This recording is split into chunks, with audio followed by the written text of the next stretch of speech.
Congress highest decision making body CWC meeting ಆಗಿದೆ. ನಾವು ಮೊದಲಿಂದ ಒಂದೇ ಮಾತರಂ ಇರಲಿ, ಅಯೋಧ್ಯ ಇಶ್ಯೂ ಇರಲಿ, ಏನು ಕಳ್ತನ ಆಗಿದೆ, ಮತ್ತು ಯಂಗರ್ ಜನ್ರೇಷನ್ ಜೆನ್ಜಿ ಅದು ಪೇಪರ್ ಲೀಕು, ನೀಟ್ ವಿಷಯದಲ್ಲಿನೂ ನಮ್ಮ ಪಕ್ಷದ ಕ್ಲಿಯರ್ ಸ್ಟ್ಯಾಂಡ್, ರಾಹುಲ್ ಗಾಂಧಿ ಅವ್ರ ಕ್ಲಿಯರ್ ಸ್ಟ್ಯಾಂಡ್ ಇತ್ತು. ಮತ್ತು E20 ಫ್ಯೂಲ್ದು ನಿನ್ನೆ ಡಿಸ್ಕಸ್ ಆಗಿದೆ.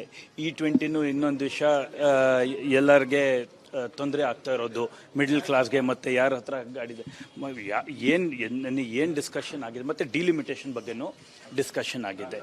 ಎಲ್ಲ ಸಮಸ್ಯೆ ಏನು ಡಿಸ್ಕಸ್ ಆಗಿರೋದು ಎಲ್ಲ related to common man and the country. ನೀವು ನೋಡಿದ್ರೆ BJP ಎಷ್ಟು ಮಟ್ಟಕ್ಕೆ ಹೋಗಿದೆ. ಇವಾಗ ಪಾರ್ಲಿಮೆಂಟ್ನಲ್ಲಿ ಒಂದು ದಿವಸ prime minister Amit Shah house ಬಂದಿಲ್ಲ. ಪಾರ್ಲಿಮೆಂಟ್ ಬರ್ತಾಯಿದ್ರು, ಅವ್ರು ಏನು ಪಾರ್ಲಿಮೆಂಟ್ ಬರ್ತಾ ಇದ್ದೀವಿ, ಯಾಕೆ ಹೌಸ್ ಬರಲಿಲ್ಲ? ಮತ್ತು ಓನ್ಲಿ 4 ಮಿನಿಟ್ಸ್ ಬರಬೇಕಾ ಪಾರ್ಲಿಮೆಂಟ್ಗೆ, ಎಂಡ್ ಲಾಸ್ಟ್ ಡೇ. ಇದೆಲ್ಲ ಜನರು ಏನು ಸಮಸ್ಯೆ ಇದೆ, ಕಾಂಗ್ರೆಸ್ ಪಕ್ಷನೇ ತಗೊಳ್ತಾ ಇರೋದು, ರಾಹುಲ್ ಗಾಂಧಿ ಅವರು ತಗೊಂಡು ಸೋನಿಯಾ ಗಾಂಧಿ, ಪ್ರಿಯಾಂಕಾ ಗಾಂಧಿ ಮತ್ತು ಕಾಂಗ್ರೆಸ್ ಪಕ್ಷ. ಸೊ ನಿನ್ನೆ ಏನು ಡಿಸ್ಕಸ್ ಆಗಿದೆ CWCನಲ್ಲಿ, ಅದು ರಿಯಲ್ ಇಶ್ಯೂಸ್ ಭಾರತ ದೇಶದಲ್ಲಿ ಏನು ಫೇಸ್ ಮಾಡ್ತೀವಿ ಅದು ತಗೊಂಡಿದ್ದಾರೆ. ಒಂದೇ ಮಾತಾಡೋ ವಿಚಾರದಲ್ಲಿ ನಾವು ಒಂದು ರಾಜಕೀಯವಾದಂಥ ಹೇಳಿಕೆಗಳನ್ನ ಕೊಡ್ತಾ ಇದ್ದಾರೆ. ದೇಶಭಕ್ತಿ ಇಲ್ಲ, ಮುಸ್ಲಿಂ ಲೀಗ್ ಕಾಂಗ್ರೆಸ್. ನೋಡಿ, ಅವರು ನಮಗೆ ಹೇಳೋದು ಏನು ಅವಕಾಶ ಇಲ್ಲ. ಯಾಕಂದರೆ ಹೋರಾಟ ಭಾರತ ಸ್ವತಂತ್ರಕ್ಕೆ ಮಾಡಿರೋದು ಕಾಂಗ್ರೆಸ್ ಪಕ್ಷ. ನಾವು BJP ಅವ್ರು ಏನು ಹೇಳ್ತಾ ಇದ್ದಾರೆ, ಅವರಿಂದ ಏನು ಕೇಳಬೇಕಂತ ಇಲ್ಲ ನಮಗೆ. ಸೊ ನಮ್ಮ ಸ್ಟ್ಯಾಂಡ್ ಕ್ಲಿಯರ್ ಇದೆ. ನಾವು ಎಲ್ಲ ಪೂರ್ತಿ ಭಾರತ ದೇಶದಲ್ಲಿ ಎಲ್ಲ ನಮಗೆ ಒಂದೇ, ಹಿಂದೂ, ಮುಸ್ಲಿಂ, ಸಿಖ್, ಜೈನ್, ಇಸಾಯಿ. ನಾವು ಯಾವ ಒಂದು ಕಾಸ್ಟು, ರಿಲಿಜನ್, ಕ್ರೀಡ್ ತಗೊಂಡು ಪಾಲಿಟಿಕ್ಸ್ ಮಾಡಲ್ಲ BJP ಮಾಡೋಕ್ಕೆ ಪ್ರಯತ್ನ ಪಡ್ತಾ ಇದೆ. ಮತ್ತು ಸೆಷನ್ ನಡೆಯೋದಕ್ಕೆ ಬಿಡಲ್ಲ ಅಂತ ಗಲಾಟೆ ಮಾಡ್ತಿದ್ದಾರೆ. ಅಂದರೆ ನೀವು ಕಾಂಗ್ರೆಸ್ ಅವರು ಪಾರ್ಲಿಮೆಂಟ್ ನಡೆಸೋದಕ್ಕೆ ಬಿಡಲಿಲ್ಲ, ಹೀಗಾಗಿ ನಾವು ಇಲ್ಲ, ಕಾಂಗ್ರೆಸ್ ಅವರು ಪಾರ್ಲಿಮೆಂಟು ಸ್ಟ್ಯಾಂಡ್ ಆಫ್ಗೆ ರೆಸ್ಪಾನ್ಸಿಬಲ್ ಇಲ್ಲ. BJP ಅವರು ಅವರು ಅರುಣ್ ಜೇಟ್ಲಿ ಹೇಳುವಾಗ ಪರವಾಗಿಲ್ಲ, we will not let disruption is a part of parliamentary process ಅಂದರೆ ಅರುಣ್ ಜೇಟ್ಲಿ, ಸುಷ್ಮಾ ಸ್ವರಾಜ್.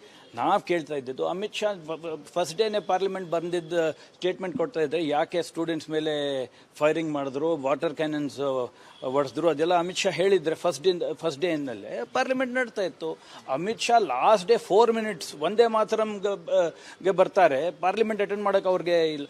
ಬಿಲ್ ಇಂಟ್ರೊಡ್ಯೂಸ್ ಮಾಡ್ತಾರೆ ಅಮಿತ್ ಶಾ ಹೆಸರದಲ್ಲಿ, ಅಮಿತ್ ಶಾ ಇಲ್ಲ, ಎಲ್ಲ ಬೇರೆ ಮಿನಿಸ್ಟರ್ಸ್ ಬಿಲ್ ಇಂಟ್ರೊಡ್ಯೂಸ್ ಮಾಡ್ತಾರೆ. ಅವ್ರಿಗೆ ಏನು ಡೆಮೋಕ್ರಸಿ ಇಲ್ಲ, ಪಾರ್ಲಿಮೆಂಟ್ ಇಲ್ಲ, ಏನಿಲ್ಲ.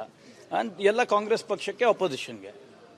ಸೊ ಈ ದೇಶದಲ್ಲಿ ಇನ್ನೊಂದು, ನಾನು ಕರ್ನಾಟಕ ಮೀಡಿಯಾ ಅಂತ ಹೇಳ್ತಾ ಇಲ್ಲ, ನ್ಯಾಷನಲ್ ಮೀಡಿಯಾ BJP ಲೀಡರ್ಸ್ಗೂ ಪ್ರಶ್ನೆ ಕೇಳಬೇಕು.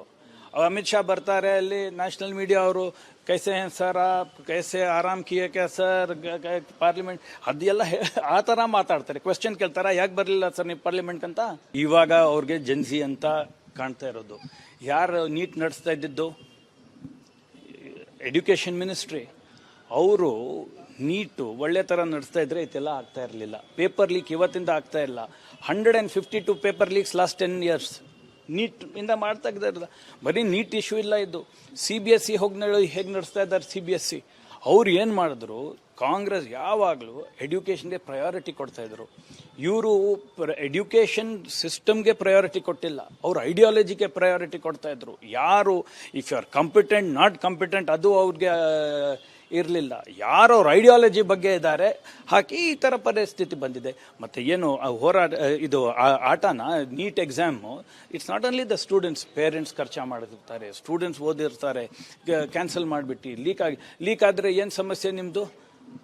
IAF ಇಂದ ಪೇಪರ್ ಕಳಿಸ್ತಿರಂತೆ, ಮತ್ತು CISF ಇವರೆಲ್ಲ ಫಸ್ಟ್ ನೋಡಿ, ಟೆಲಿಗ್ರಾಮ್ ಬ್ಯಾನ್ ಮಾಡ್ತೀರಾ, ಫಸ್ಟ್ ನೋಡಿ ಎಲ್ಲಿಂದ ಲೀಕ್ ಆಗ್ತಾ ಇದೆ. ನಿಮ್ಮ ಅಫಿಷಿಯಲ್ಸು ಜೋಶಿಗೆ ಯಾಕಷ್ಟು ಫೇವರ್ ಕೊಡಬೇಕಿತ್ತು ಅವರು? NTA ಚೀಫ್ಗೆ ನೀಟು NTA ನಡೆಸೋದಲ್ಲ. ಎನಿ ಆ್ಯಕ್ಷನ್ ಆನ್ NTA ದೇಟಕ್ಕೆ ಇಲ್ಲ. ಇದು ಇವಾಗಿಂತ ಆಗ್ತಾ ಇಲ್ಲ. NTA has been most incompetent for the last 10 years. ಎಲ್ಲ ನಿಮ್ಮ minister incompetent, education minister, NTA ಅವರು incompetent, NEET official incompetent, then home minister doesn't want to come and answer who did the firing. ಸುಮ್ಮನೆ firing ಆಗಿಬಿಡತ್ತಾ without DC, district collector, magistrate instruction, without any higher up instruction magistrate order ಕೊಡ್ಬಿಡ್ತಾನ?